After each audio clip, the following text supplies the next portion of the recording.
Okay, move out.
There we were, just 24 hours away from graduation and the gold bars of a second lieutenant.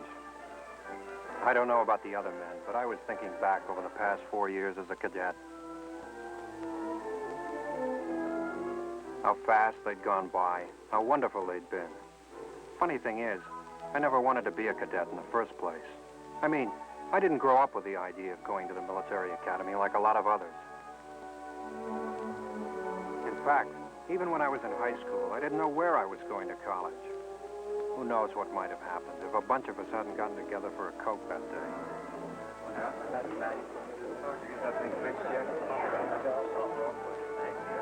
All right, you guys. Who's gonna pay for the Coke this time?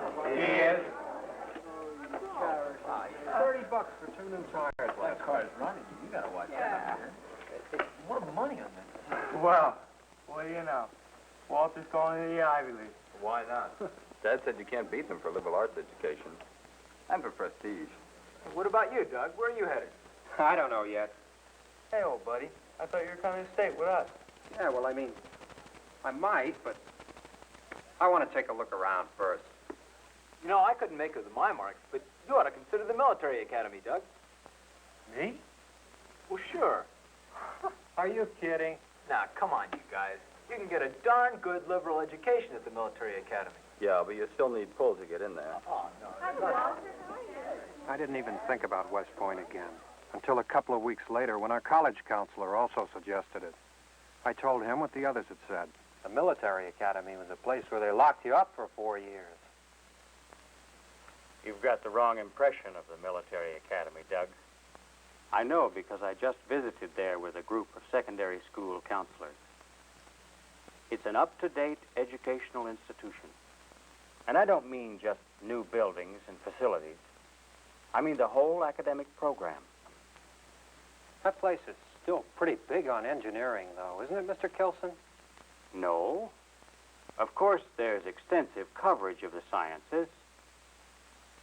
Nuclear energy, electronics, rocket propulsion, aeronautics, you name it.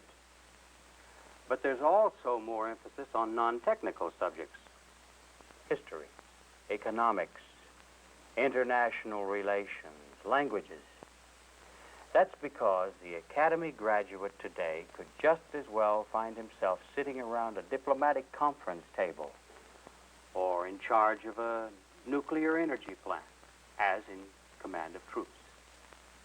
Or he could be attending civilian graduate school. 3/4 of the graduates do, you know. 3/4. Here's the military academy catalog and a profile of the class that entered last year. Why don't you look them over?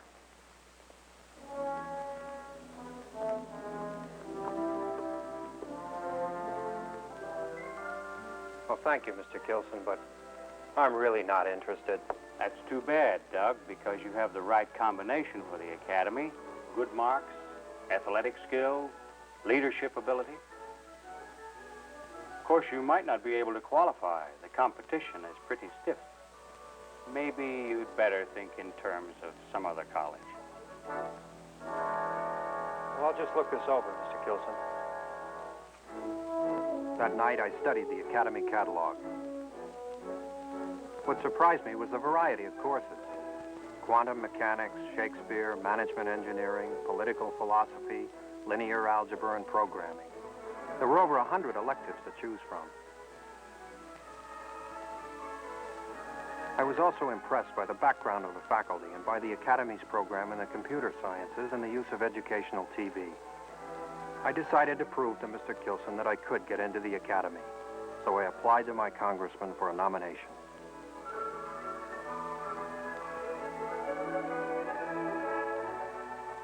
He asked me to send my school record to a civilian selection board, which then interviewed me. I guess I did all right, for the congressman wrote and said that he took the board's recommendation and would nominate me for an appointment to the military academy.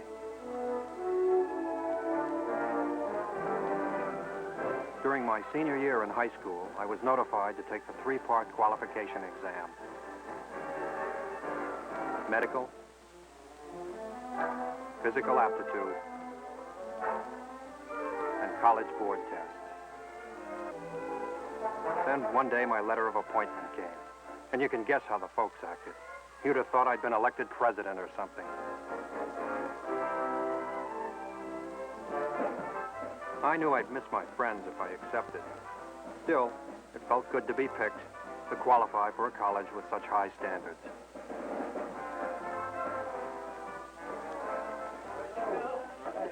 Doug!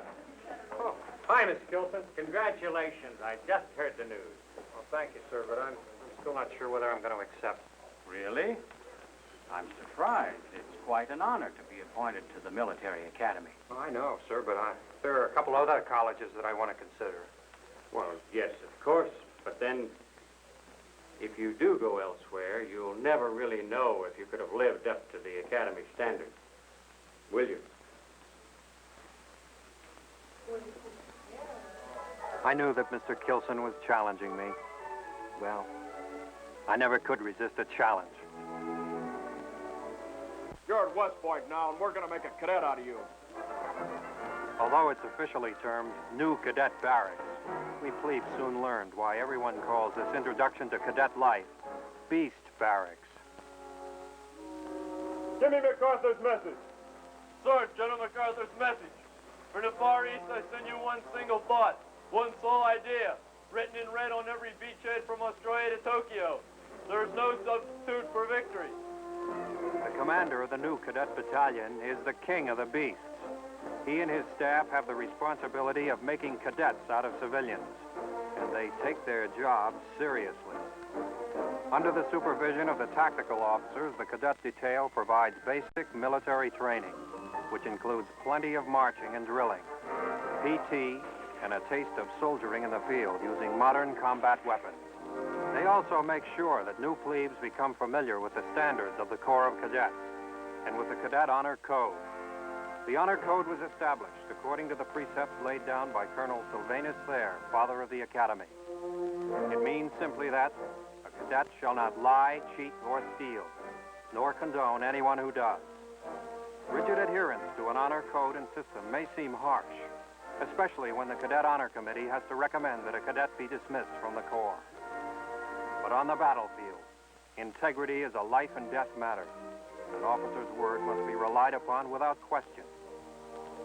There were times that first summer when I didn't think I was going to make it, especially when I heard from my buddy on vacation. But whenever I felt like quitting, I said to myself, try one more day. If thousands of others could make it, you can too. And I did. At the end of August, we were formally presented to the Corps. We were no longer new cadets. We were now plebes and members of the Corps. As we marched along the plain, I felt proud. I knew I had met the Academy's first challenge. That fall, when the academic program started, I began to feel as though I was going to college at last. The aim of the Military Academy today is to give you a general education in both the arts and sciences, along with a broad military education. During the school year, 80% of the time is spent in academics and 20% in military training.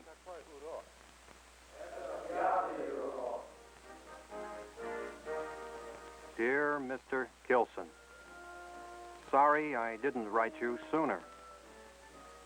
You were right about the academic pace here.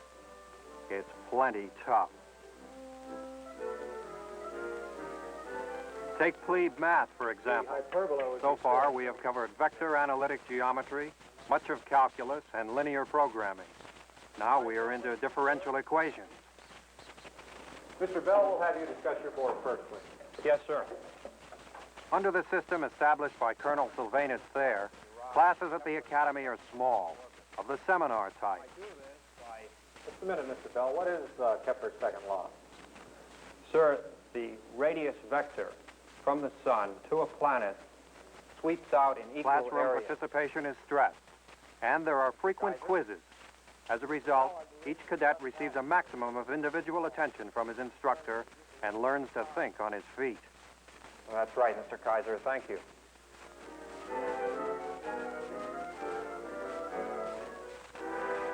My marks that fall averaged 2.7 out of a possible 3.0. This was pretty good, considering I was competing with some of the sharpest men in the country.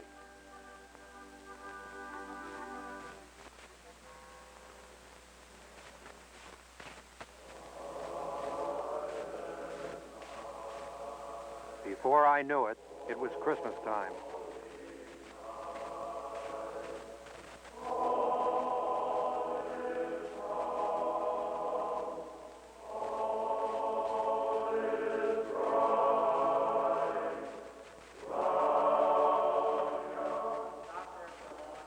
Check on the end of that line that you're on the right car.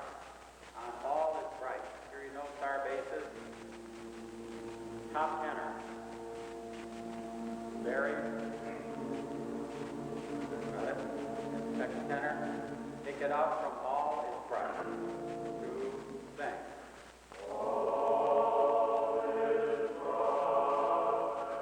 I was glad Academy policy had changed, so that now plebes too got Christmas leave. We worked long and hard for 6 months, and we were ready for a break.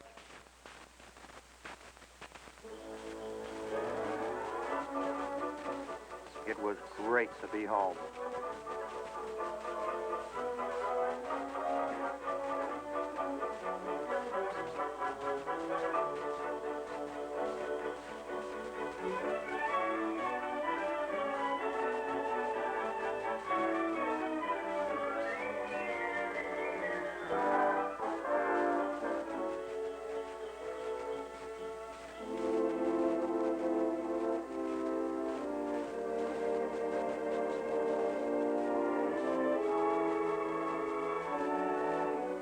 When I got back, I was a few hours early, so I took a walk around. West Point is our nation's oldest continuously occupied military post. With links to the past, as solid as the links of the great chain General Washington used to block the Hudson River to British shipping.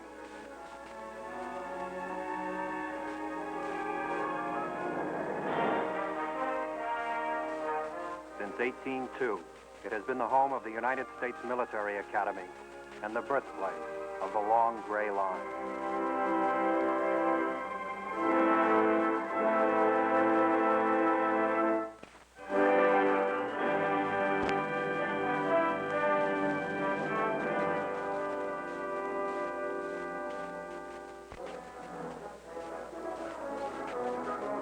That first spring was a busy one. There never seemed to be time enough for all we had to do.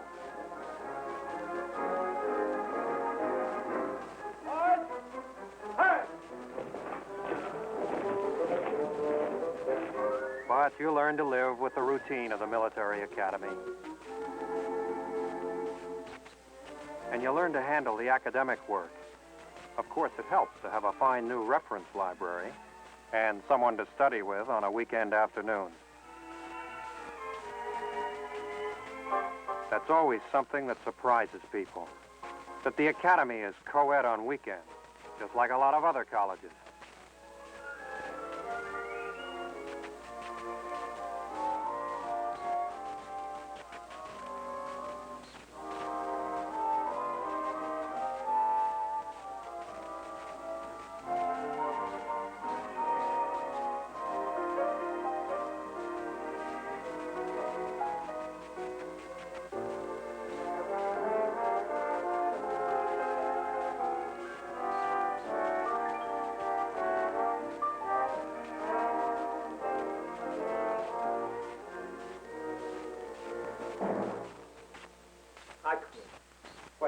Well, I might as well quit it. I have to pass English to get through this place. Take it easy. Well, what are we going to be? English professors or soldiers? We're going to be officers who have to know how to communicate with our troops. Come on, Jack. Can't be that rough. Here, let me take a look at it. You know, I really got to hand it to you, Doug. You've really got this place figured out. Why not? I'm not aiming to be another MacArthur or Eisenhower. I'm just here for an education. Period. That's all? Sure, that's all. Come on, old buddy. Let's solve this problem. I had things all figured out. At least I thought I did. Until that summer when we took our field training in the hills near West Point.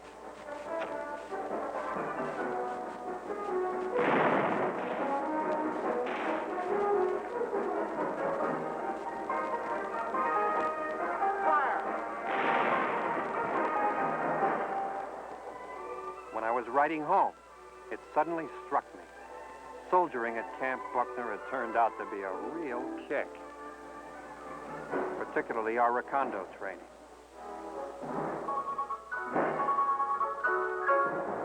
Recondo. That's short for Reconnaissance Commando.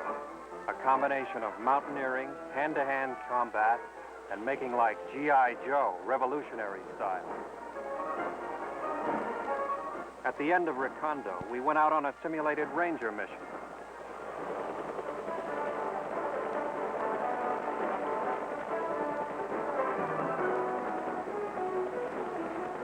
Take it from me, you sure learn a lot about responsibility when you're the one who has to lead a patrol through enemy territory and launch a surprise attack.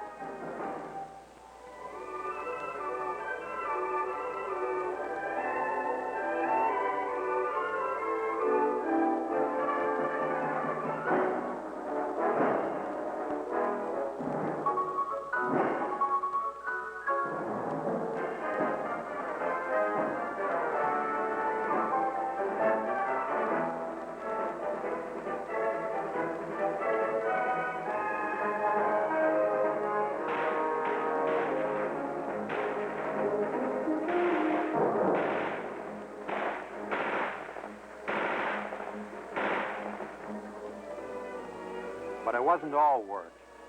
At Camp Buckner, the cadet hostess is on duty in the summertime. I began to have more appreciation for the benefits of Army life. On weekends, Buckner's almost like a summer resort.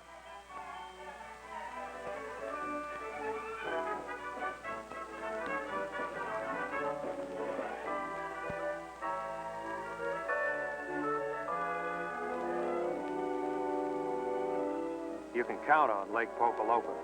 It gets them every time.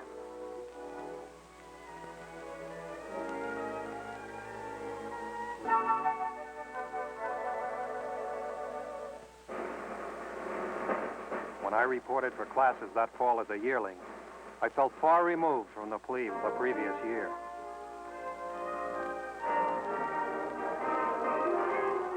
And far busier, too, what with physics, chemistry, and history added to our other subjects. We're modern and continually being improved. In particular, I enjoyed our experiments. The problems our instructors assigned were challenging. Many of our instructors also made use of the closed-circuit television facilities. Today you are viewing the creation of a new hairdo, which, while not appropriate for cadets, is certain to revolutionize hairstyles for women. In this experiment, the Van de Graaff merely demonstrates the repulsion of bodies of similar charge. In this case, the strands of hair repelling one another radially outward. Of course, we weren't always in class. There was studying to be done in the barracks, and there were more than 60 organized extracurricular activities to choose from. I worked on the class committee, and I was selected for the cadet choir.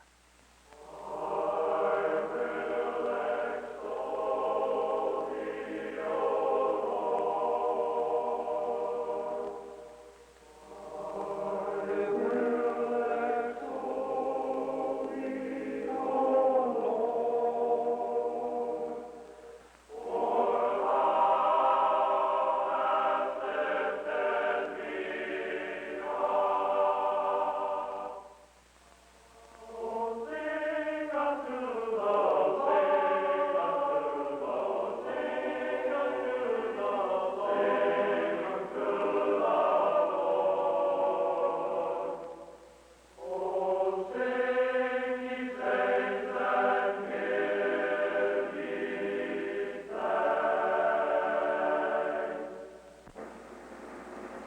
Along with this, we had a heavy athletic schedule.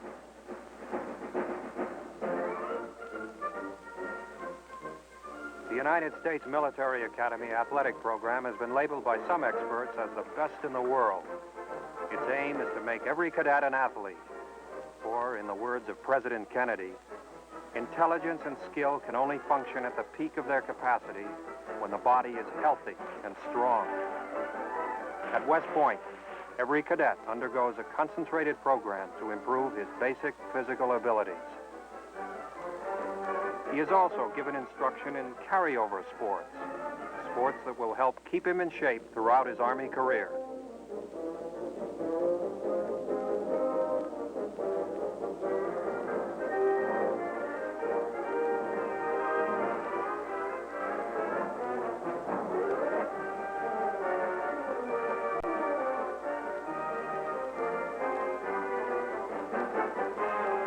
And let's not forget the spectator sports. At the Military Academy, they're almost as strenuous as being on the team, particularly during football season.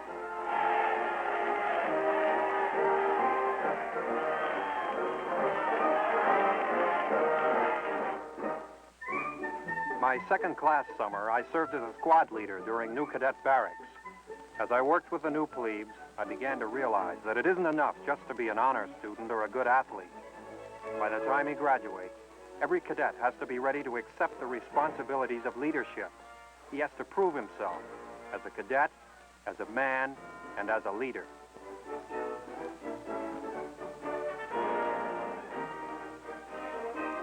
At the start of our third year, I took on additional responsibilities as a cadet corporal.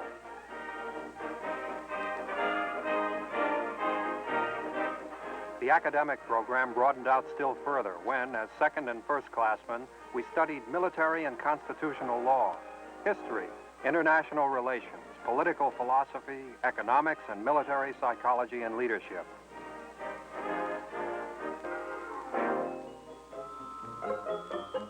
We delved into all aspects of 20th century engineering and technology, jet propulsion and aerodynamics,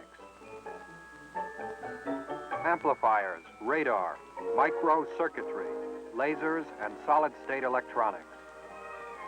We studied nuclear fission and fusion and radiation detection, structural design and analysis, ballistics, rockets, advanced weapon systems, even space technology. One thing I found very interesting was the Academic Computer Center. With the use of closed-circuit TV, we were given comprehensive instruction in computer programming and operation, plus hands-on experience at the console. The idea was not to make us computer technicians, but rather to give us an understanding of the many military applications of computers. Later on, I took extra instruction and qualified for a gold card, which meant I could use the computer anytime it was available on my own.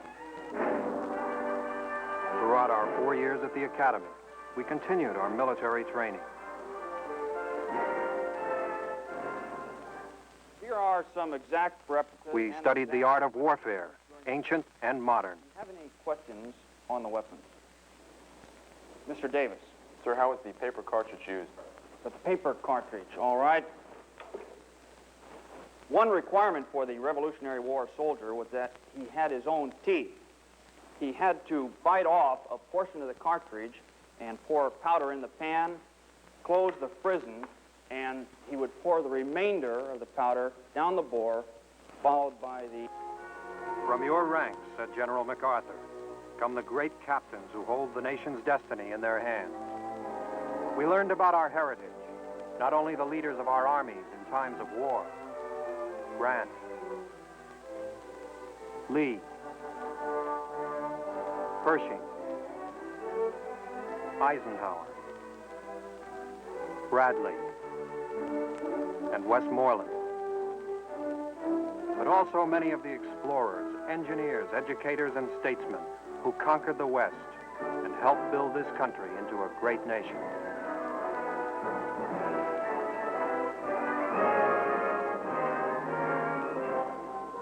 During the summers, we took indoctrination trips to various branches of the Army, Navy, and Air Force. I served as a platoon leader in a regular Army unit. Dear Mom and Dad, it hardly seems possible that 4 years have gone by. This will be my last letter to you as a cadet. Did you tell your family you turned down graduate school?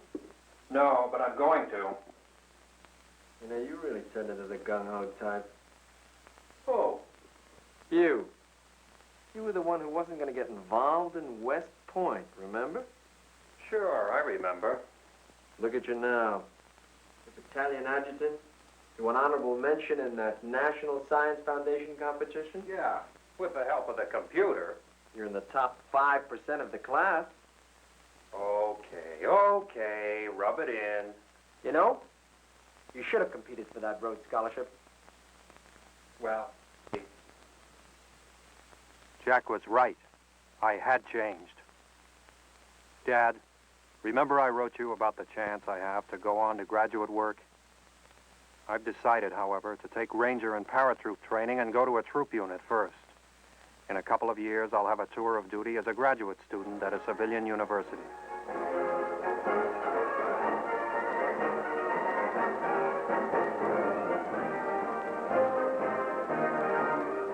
Thinking back on it, I'm glad I decided to be a cadet.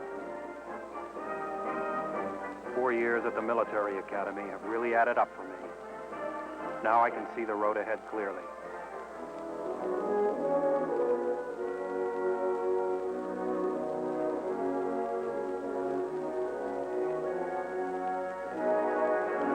There are opportunities for many careers in the Army. I know now that this is the way I want to go.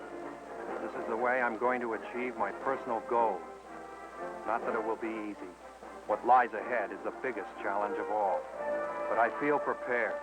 I feel equal to it, for along with 1,000 other young men, I've met the challenge of West Point. I know this isn't the end. It's just the beginning.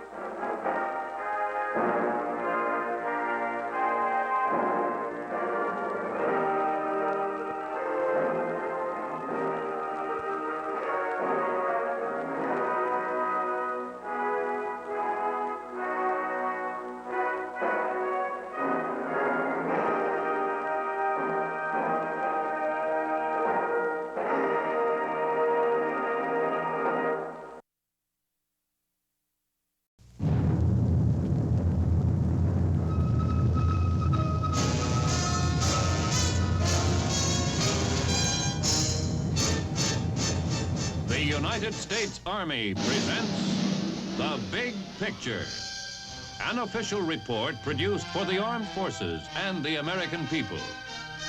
Now, to show you part of the big picture, here is Sergeant Stuart Queen.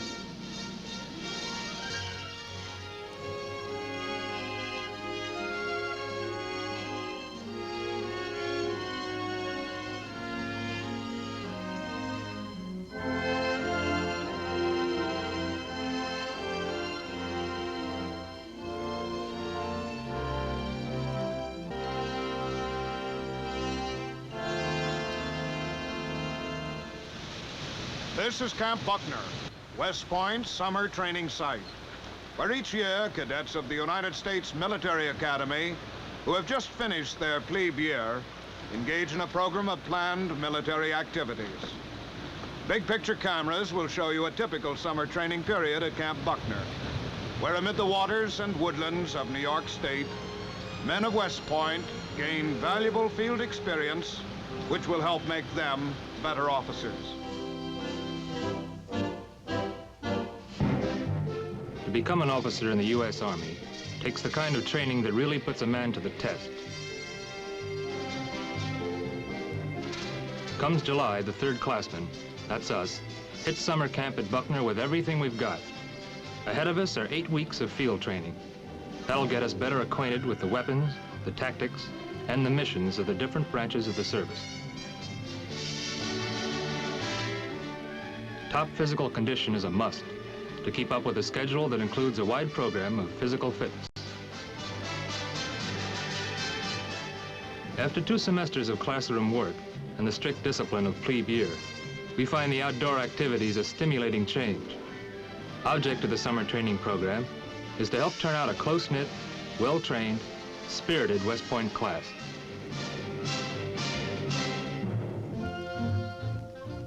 Field instruction begins with the basic weapon of the soldier, the rifle. Once we've mastered the mechanics of the weapon on a known distance range, we move on to a transition range. Here, the firing is under more natural conditions, using whatever cover is available.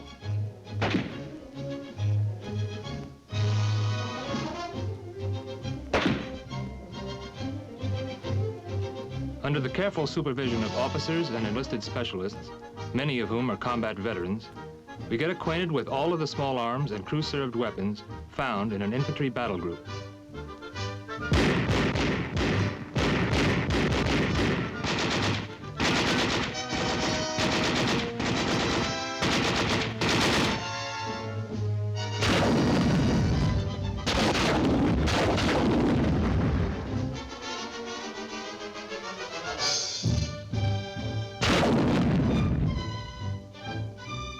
On the technique of fire range, a new element is added, the use of terrain-type targets.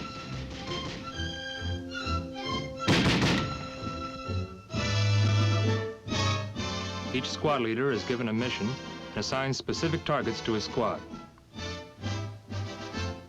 A farmhouse, part of a stone wall. The entire program is under the supervision of the superintendent of the military academy and members of the first or senior class. Using combat-tested techniques, field problems in day and night patrolling are carried out. Here, too, we get a chance to try out squad and platoon tactics in offensive and defensive situations. A reconnaissance patrol prepares to move through terrain controlled by a team of enemy soldiers.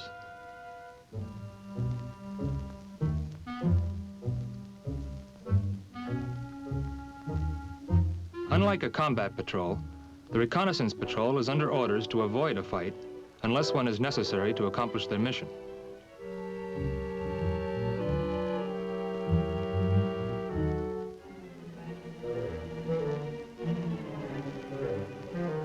The exercise puts to use previous instruction in map reading, use of the compass, squad coordination, and proper methods of movement while in enemy territory.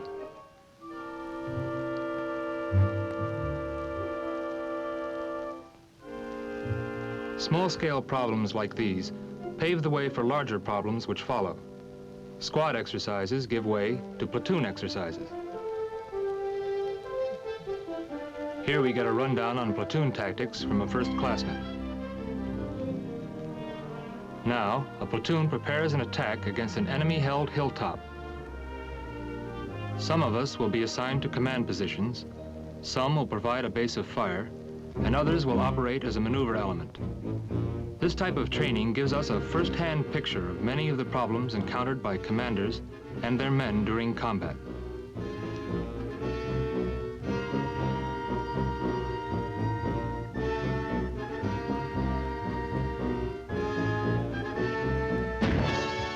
The simulated artillery preparation opens the attack.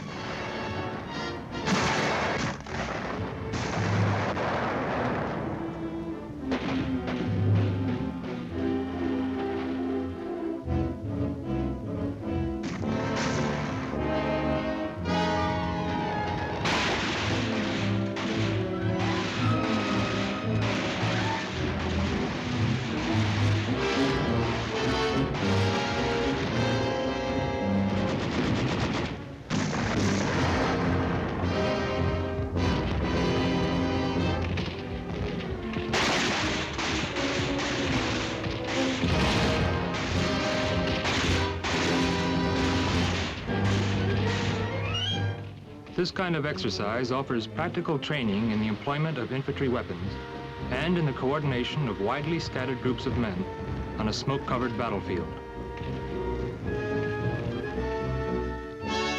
Weapons and tactics are only part of summer training at Buckner. This tower supports a platform standing 65 feet above the surface of Lake Popalopan. Called Buckner Slide, It is one of several confidence courses.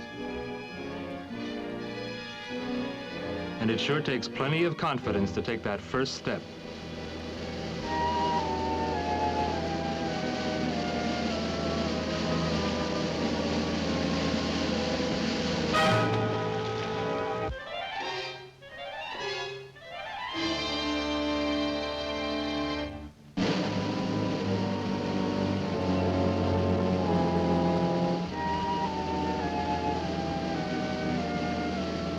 This is not our favorite water site at Buckner.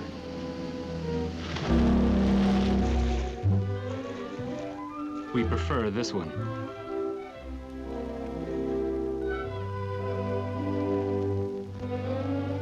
The strenuous training program makes the breathing spaces in between more welcome. And as a relief from field exercises, Camp Buckner offers plenty of recreational opportunities. Drags, or femmes as the girls are known, are welcome any weekday, after training, and on weekends. Since there are no academic studies during these periods, we've got time for recreation. These off-duty hours go a long way toward building morale.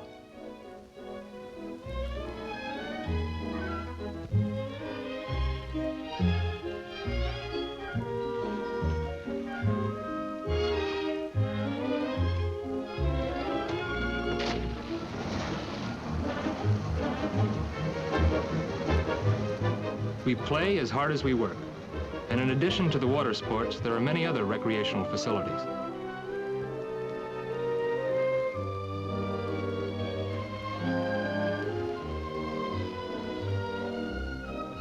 Of vital importance in our training program at Buckner is the course in signal communications.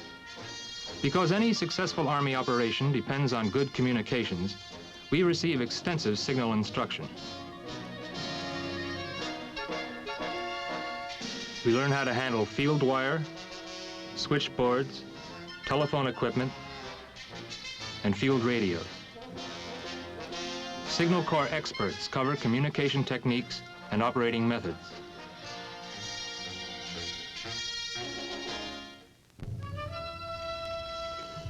This training completed, we run a field problem, setting up and operating the communication devices of an infantry unit.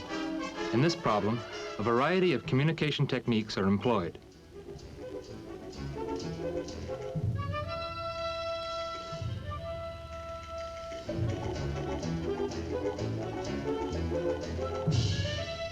When switchboards are working and a radio net is successfully established, all of the equipment available to an infantry company is being used, including, of course, the faithful foot messenger.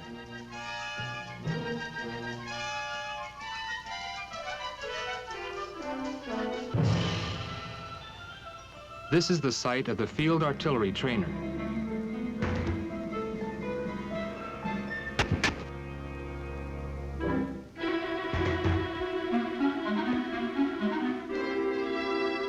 The trainer is used to instruct in methods of adjusting artillery fire against enemy targets, and even includes a simulated atomic warhead.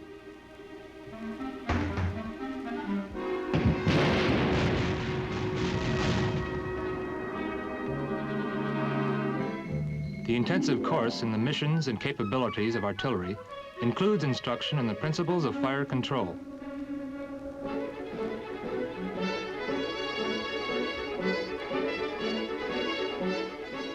Next, we practice loading and firing artillery weapons.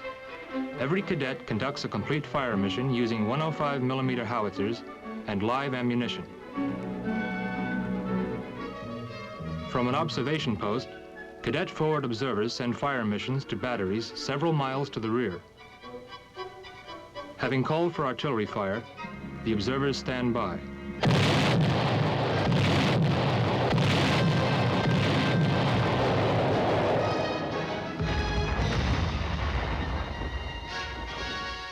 A second mission is requested. 4 batteries to fire proximity fuses.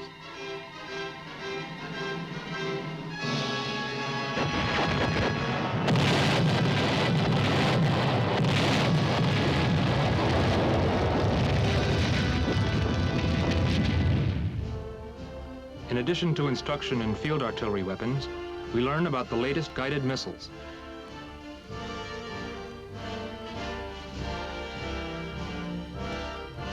Experts discuss air defense missiles, how they are made, what they can do, and how they are used. This model represents a typical Nike site.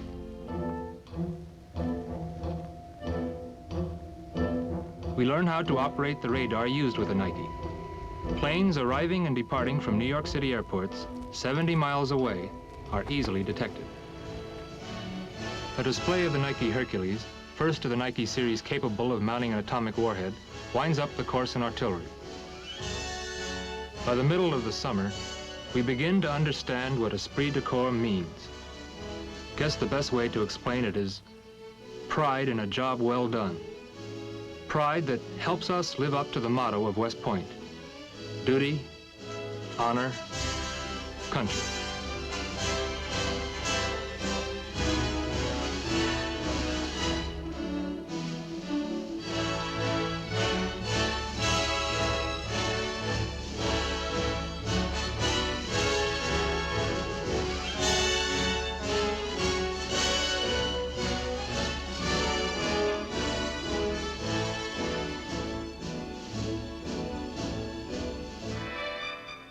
The summer program at Camp Buckner includes engineer training. Getting an armed force across a river can be a pretty complicated affair. As part of our engineering course, we learn how to put together a light aluminum footbridge.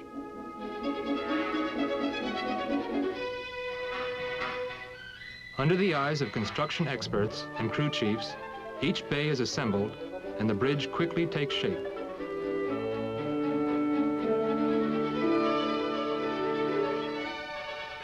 These raft and bridge problems demonstrate the careful planning necessary to any successful military operation.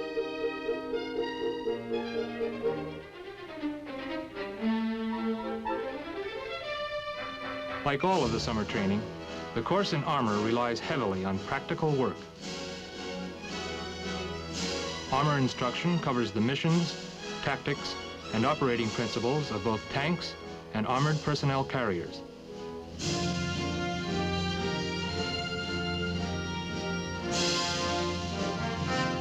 This includes tank driving under the supervision of experienced enlisted instructors. With the armored personnel carrier playing a growing part in today's Army, practice driving includes an amphibious operation to demonstrate what this unusual equipment can do.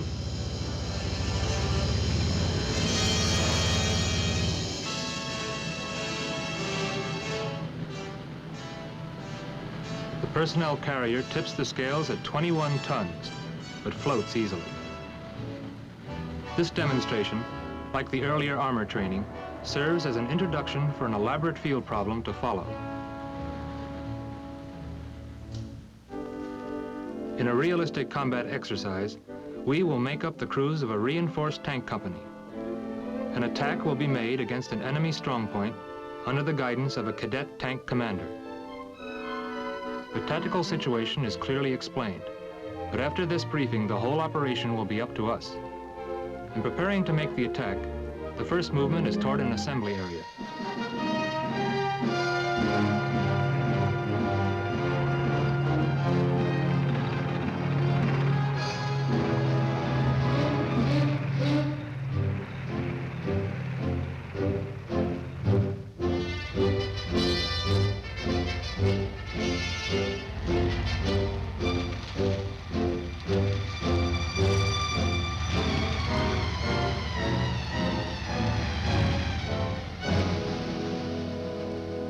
When the company has taken up carefully concealed positions, final preparations are made.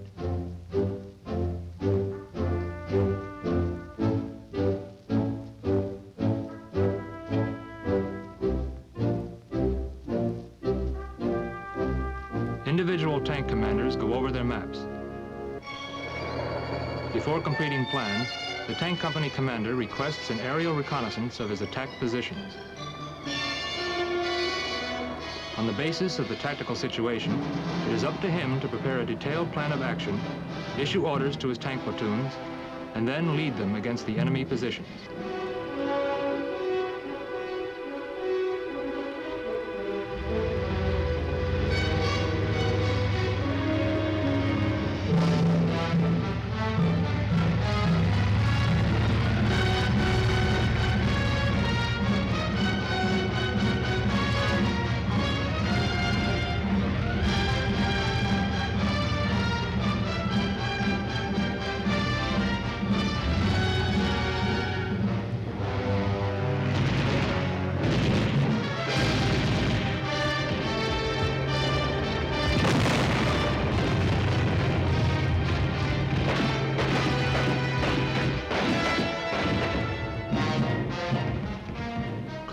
of the summer training at Camp Buckner is a 2-day field problem testing important phases of the instruction given in the preceding 7 weeks.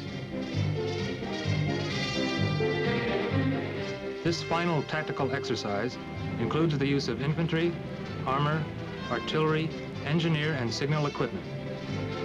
Helicopters, too, are used in the maneuver. In the opening phases of the 2-day problem, we are given a lift by H-21 Flying Bananas.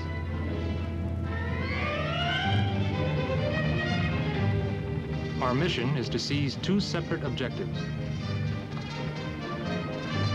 This operation stresses modern military concepts. The battlefield of tomorrow will call for the use of small, mobile tactical units tied together by flexible signal communications.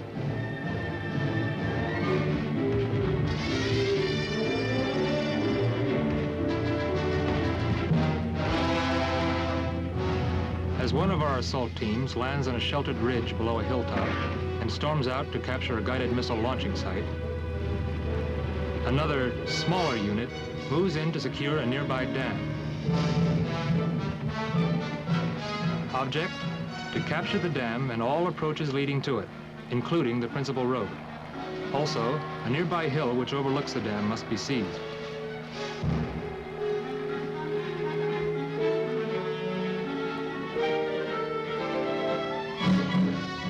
Objective taken, preparations must be made for a possible enemy counterattack.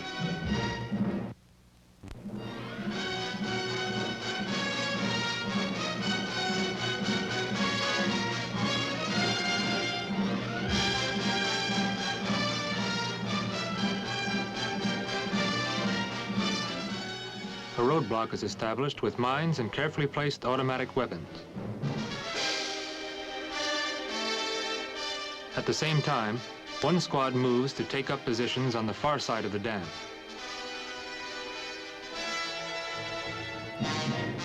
When the dam is completely secured, a smoke grenade is fired. Missions accomplished, we reassemble, and by dusk are digging in for the night.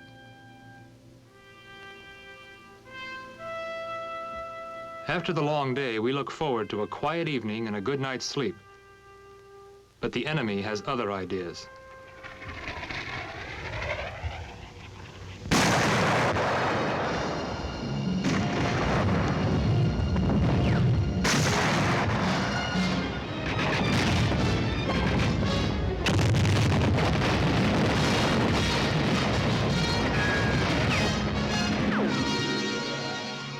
Shortly before dawn, enemy forces withdraw. By sunrise, we have to be ready for the second day of the field exercise.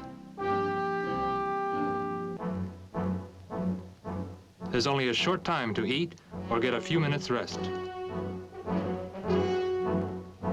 All of us wait for the simulated atomic explosion, which will signal the beginning of the day's advance.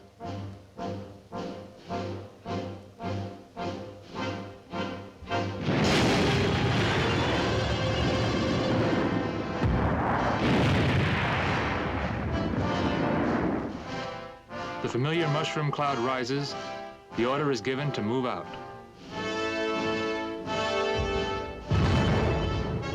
The mission? To re-establish contact with the enemy, close with, and destroy him.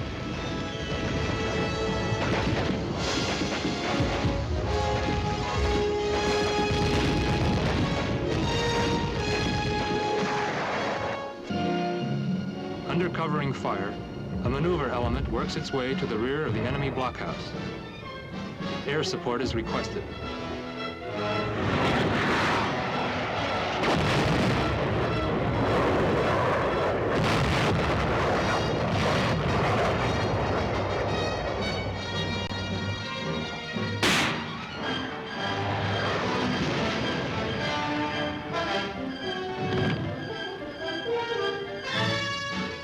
Air and artillery preparation are completed.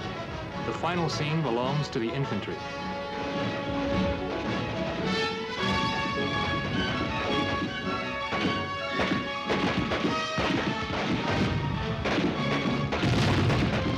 This is the last assault of the 2-day exercise.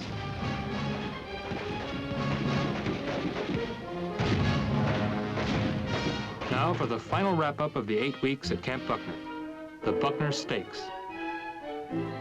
Here, accent is on individual performance as we compete in a 12-station course covering the training presented during the summer. A specific problem has to be solved at each of the 12 stations. The manner of performance at each station, plus the total time taken to complete the course, decides who wins the stakes.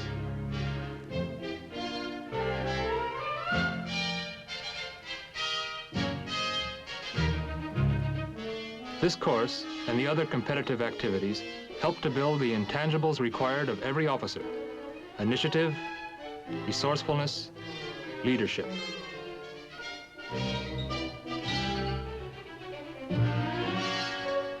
The stakes also provide a good test of physical condition.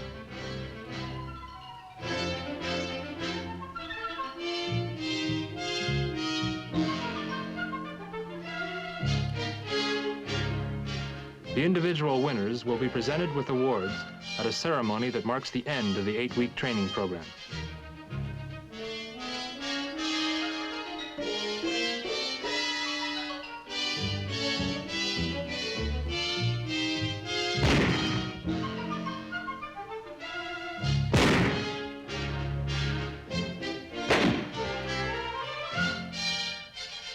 By the time we've reached that finish line, we've had all the running we'll need for some time to come.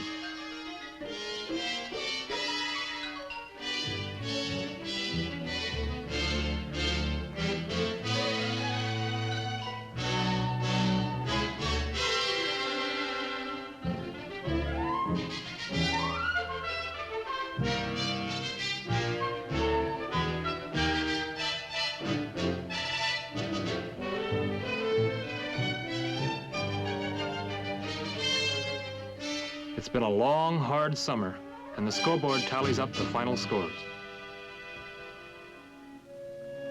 Entertaining families and friends is another high spot of the calendar of events. Civilian guests always enjoy seeing and inspecting military equipment on display. Even though we've gotten pretty well acquainted with this equipment by now, we enjoy showing it off, especially to our dates.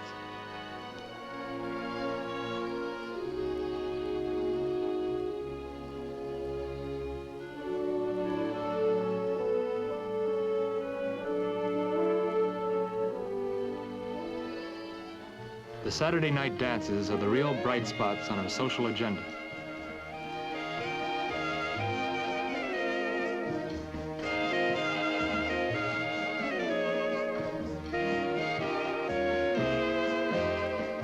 A small but formal receiving line reminds us of the social standards that will be expected of us as officers.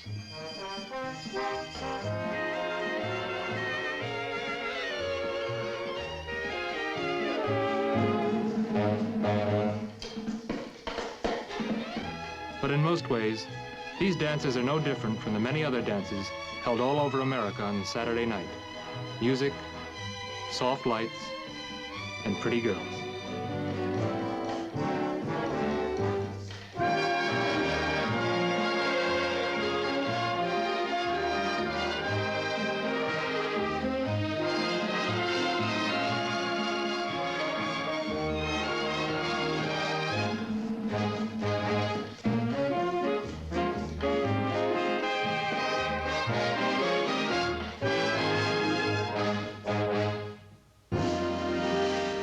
Close of the West Point summer training is an official ceremony at which outstanding cadets receive awards for events won in the Buckner Stakes or in other training competitions.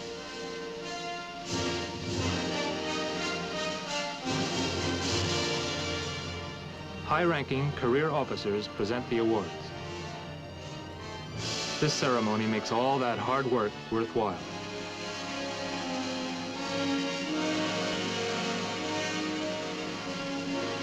Families and friends share in the pride we feel. Moments such as these make us keenly aware of the high tradition in which we train. We follow in the footsteps of the many great men who have preceded us at the Academy.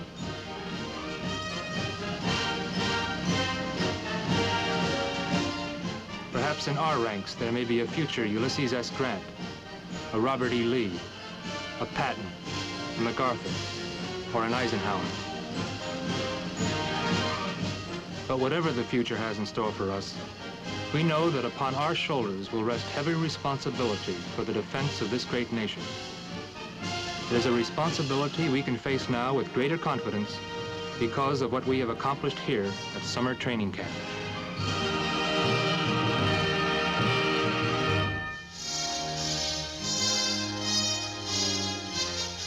The Big Picture is an official report for the armed forces and the American people. Produced by the Army Pictorial Center. Presented by the Department of the Army in cooperation with this station.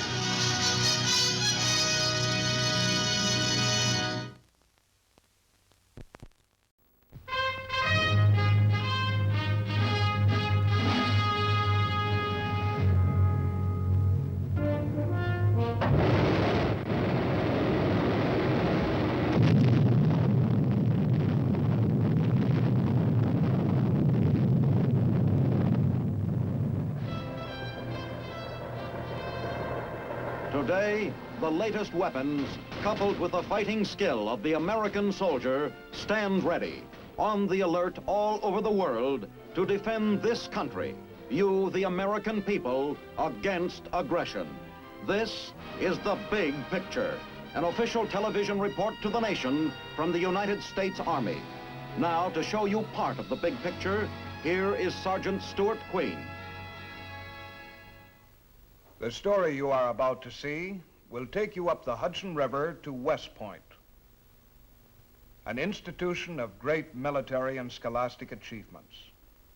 The Big Picture will take you behind the scenes, where you will see how leaders of men are made in the true American tradition.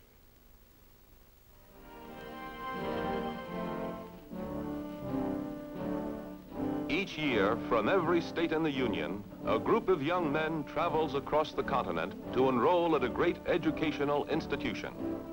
A school that has given to the nation some of its outstanding leaders. Leaders like Dwight D. Eisenhower, Douglas MacArthur, and John J. Pershing.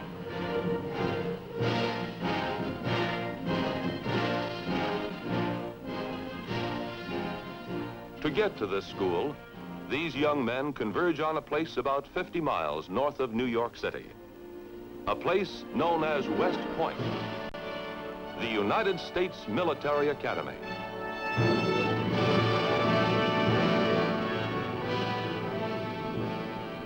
Time-honored, world-renowned, filled with great traditions, with roots in the very heart of America.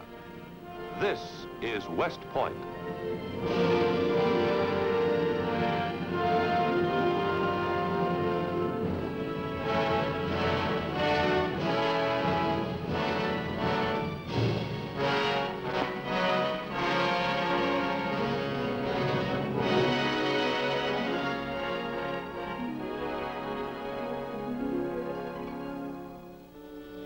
And now let us meet a young man who will soon become a member of the Corps of Cadets.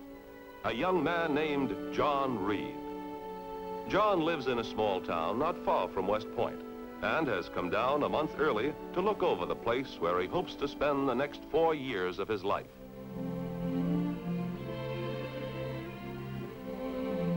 Eisenhower, MacArthur, Pershing. So this is their alma mater.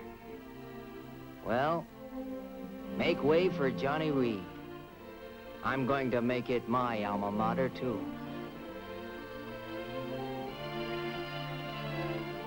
Say, look at that. That's the way I'll look a month from now. A month later, West Point saw John Reed keep that promise. John and about 700 others. 700 strong. Well, they were not weaklings. They could prove that easily. They wouldn't be here if they hadn't passed their physicals, and their mental exams, too. But suppose we let John Reed tell us about his first year as a cadet. The walk from the station was only the beginning. I don't think I ever used my feet so much in one day in all my life.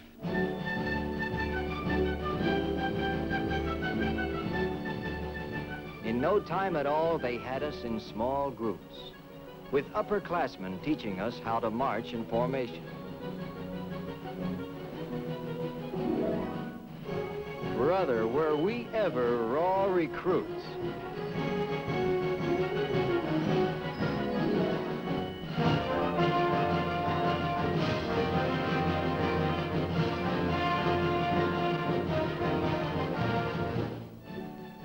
Well, we progressed from marching to saluting. Maybe we weren't precise, but we were willing. By mid-afternoon, we were all in plebe uniform and in formation to march to Battle Monument for the swearing-in ceremony and the commandant's welcome. It was hard to believe that we were the same 700 who had reported that morning. We were all sure we looked like real cadets. Detail uncover. Candidates, raise your right hand. Repeat the oath of allegiance after me. I state your name in full. Do solemnly swear. I, Robert Danley, do solemnly swear that I will support the Constitution of the United States. That I will support the Constitution of the United States. And bear true allegiance to the national government. And bear true allegiance to the national government. That I will maintain and defend the sovereignty of the United States. That I will maintain and defend the sovereignty of the United States. As I stood there swearing the oath of allegiance, I felt proud of myself and all the plebes in my class. And the rules and articles governing the armies of the United States. New cadets, lower your right hand. Detail, read, cover.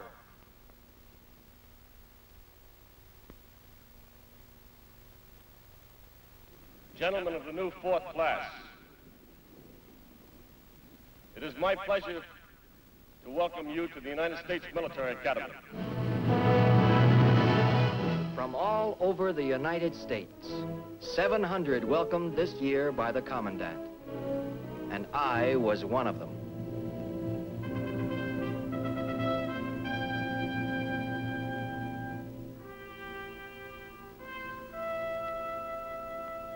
That night, I heard taps mark the close of my first day at the point.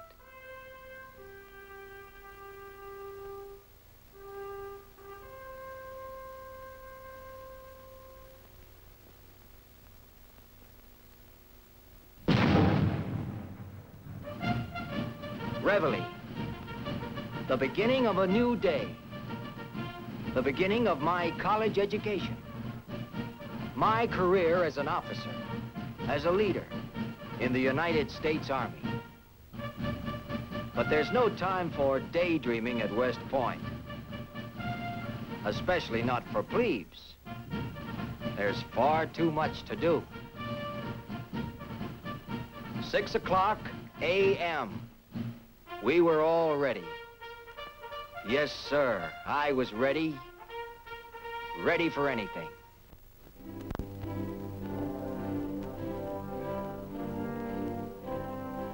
Things were sort of slow in starting, or at least it seemed that way to all us plebes standing at attention. But when we broke, it was at double time. And for the next 8 weeks of tough training, everything was at double time.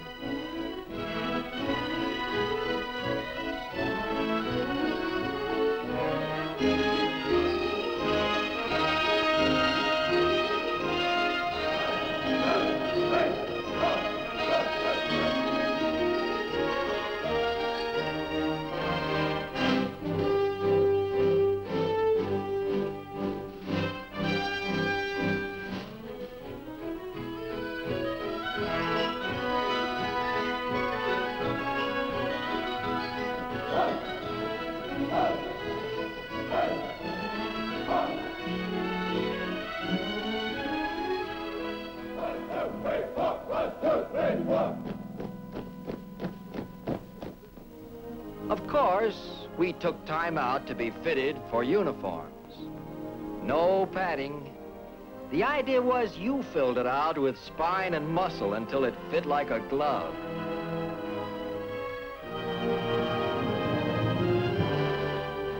September, and the Corps of Cadets was together again in Washington Hall after a summer's training.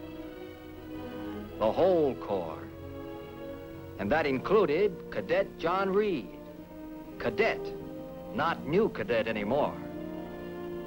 The upperclassmen still gave the plebes a hard time, but none of us really minded. The important thing was that now we belonged. We were really part of the Corps. And then we started in on our academics.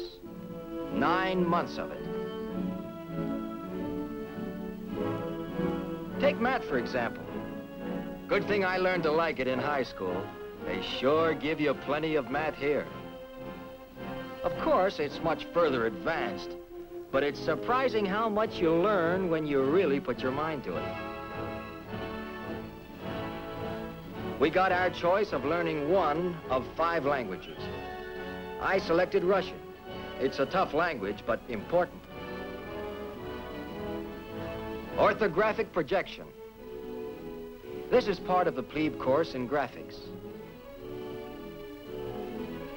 English. Now that came easier. But I wasn't going to brag about anything, because they said the harder courses were yet to come.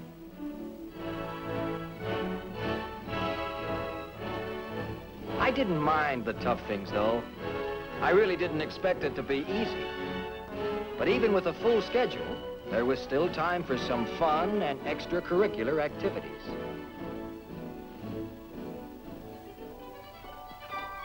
For one thing, I found a new hobby, ham radio. And I got to be pretty good with the sending key. I went out for boxing. I could see my picture in the paper back home. West Point Cadet Reed KOs another opponent.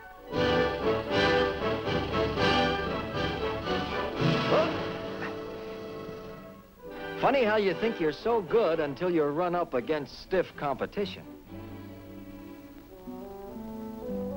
That goes for chess, too. I used to think I was a real mastermind at this game. But I guess I still had an awful lot to learn. Yes, sir. An awful lot. But I was in good company.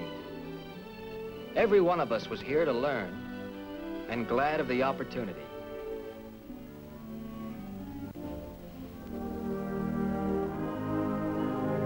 And finally, the year ended.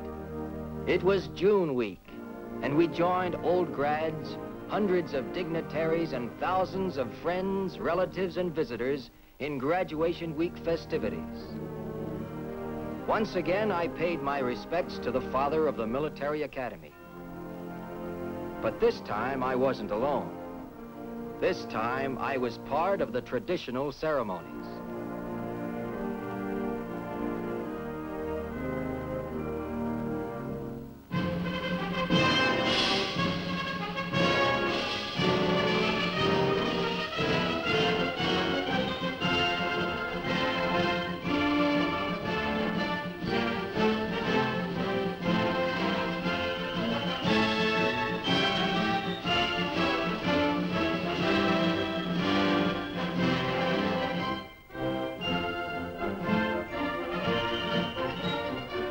It was quite a sight to see the graduating class march front and center.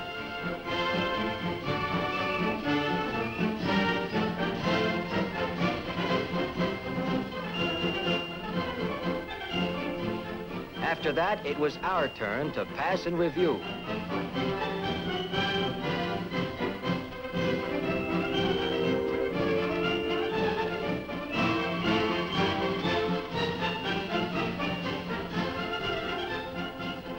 Well, Cadet Reed, I said to myself, you've practically reached that milestone. You're marching in the graduation parade, the last parade of your plebe year. It's an important milestone, because it means that soon you'll be recognized by the upperclassmen.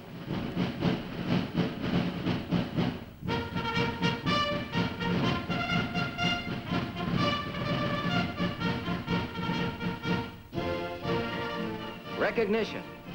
Recognition by upperclassmen. You belong. You've made the grade. You're John Reed, upperclassman.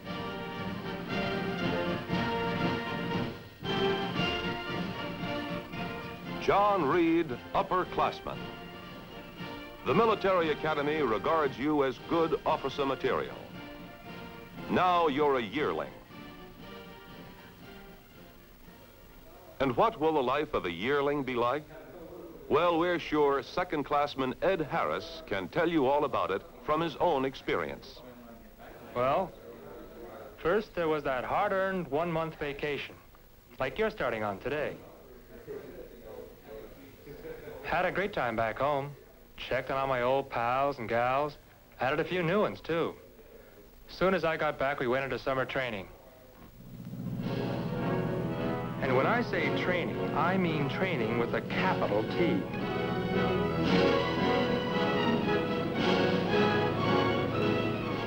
Camp Buckner's quite a place. It's about 7 miles from West Point, and it's the hub of yearling summer training. Everything is set up so you learn things by doing them. For example, during armored training, we drove tanks. Believe me, that's an experience I never dreamed could be part of college life. We learn how an infantry squad operates by being in one and running one ourselves. We learned about artillery by actually firing the guns. We took turns manning each station. Of course, you get supervision all the time. Always you're the one doing it. Like making river crossings in assault boats with smoke screens and blank ammunition to give you a sense of the real thing.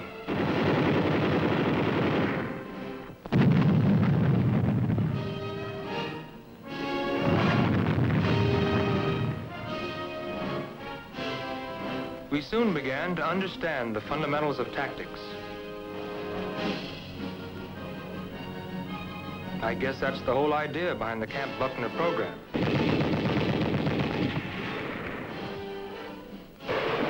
In addition to the M1 rifle, we learned to fire other infantry weapons.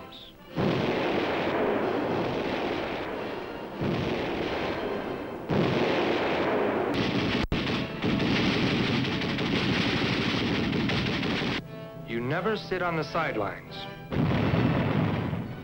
You're always in there doing. That's how you learn. But don't think it was always shoulder to the wheel or gun. There was time for rest and fun, especially at Lake Popalopan.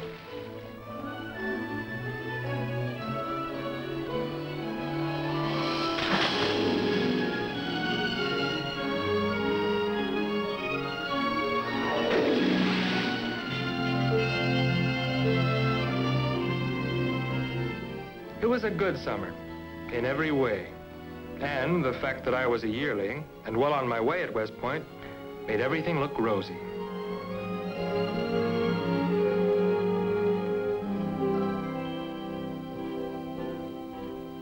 So fall rolled around, and with it, another school year. One of the things I liked about being a yearling was the fact that I didn't have to march to classes, like the plebes. Oh, not that it mattered an awful lot, but, well, as a yearling, I really began to understand what it means to be a member of the Corps. I tell you, Johnny, that's a good feeling.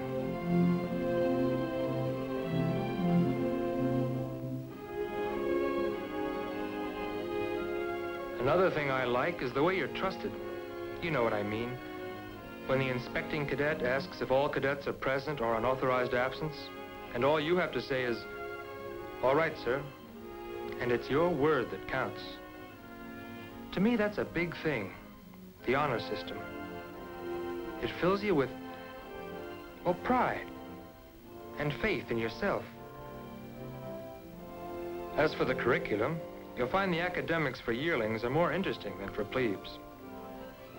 Not only do you continue with advanced phases of your plebe subjects, but you take up chemistry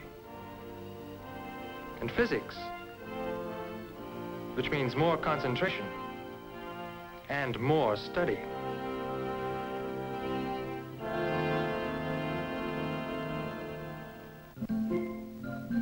On the lighter side, sports kept playing a big part.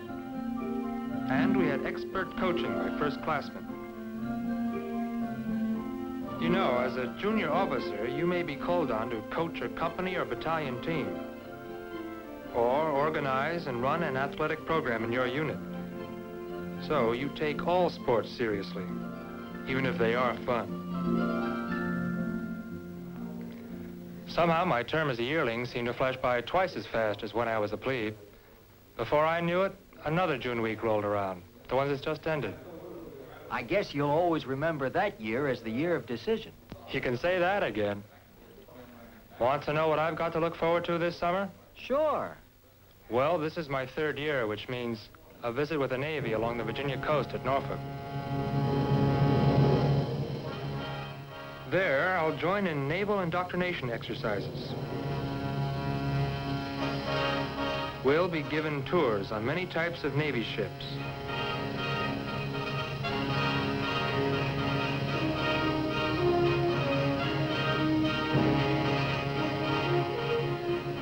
We'll actually go to sea for special maneuvers and demonstrations.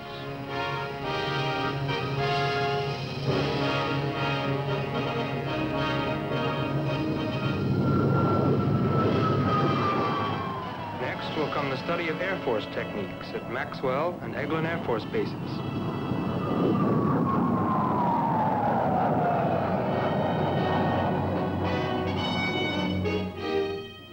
After that, we'll go to Fort Benning, Georgia, for combined arms training.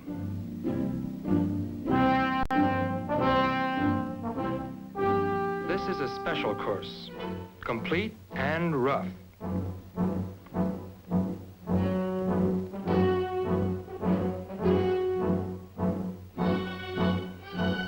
Maneuvers there are realistic in every way.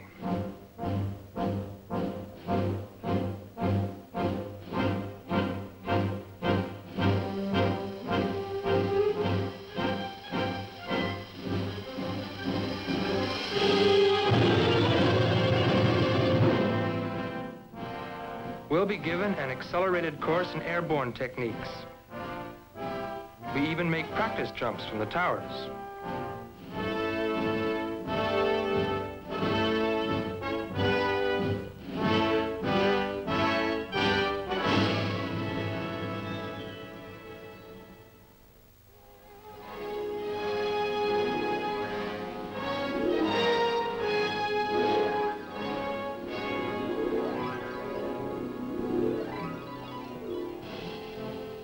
After a 4 weeks vacation, I'll be back at the point for more academics, more military training. I'm looking forward to working in the technical labs. They have some of the best equipment in the world. Everything geared to give a cadet a fine scientific background. And then, I expect to be attending meetings of the Student Conference on United States Affairs. You know, that's SCUSA for short. Students from other academic institutions get together with us at these meetings to discuss important current events. So you see, it's not going to be a dull year, or an easy one, for you or for me. Then, of course, there'll be sports and gym work and extracurricular activities. I have high hopes everything will be okay from now on.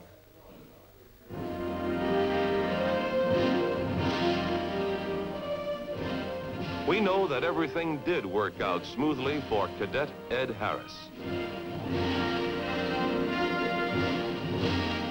It took a lot of studying, but he kept up with his academics right through his last year at West Point. Finally, graduation. the culmination of 4 years of hard work and study for every member of the graduating class. This was a day that held the key to Ed's future. The day he received his Bachelor of Science degree and a commission as second lieutenant. Among those watching Ed's graduation was John Reed.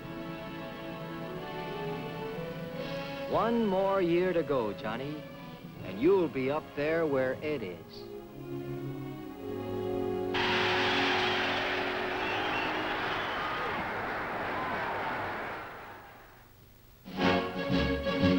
One year to go, and I'm back where I started.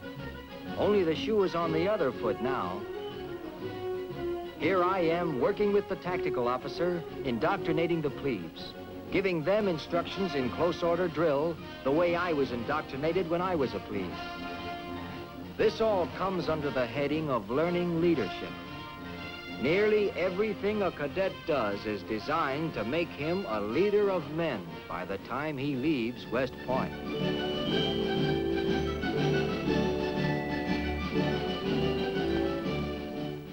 It looks like a mighty interesting year in academics, too. But they won't be any great problem, not to Johnny Reed.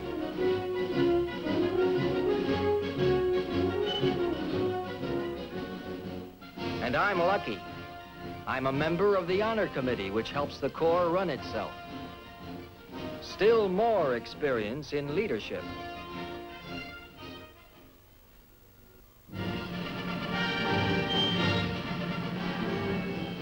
And so the West Point story ends for Cadet John Reed. It's your graduation parade this time. You made it, Johnny. You made it by working hard. You made it in the true tradition of the Corps. In the tradition of Eisenhower, MacArthur, Pershing, Grant, and Lee.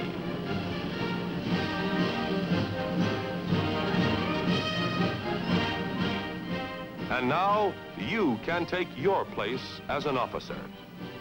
You've earned that right. The right to become a military leader in the United States Army.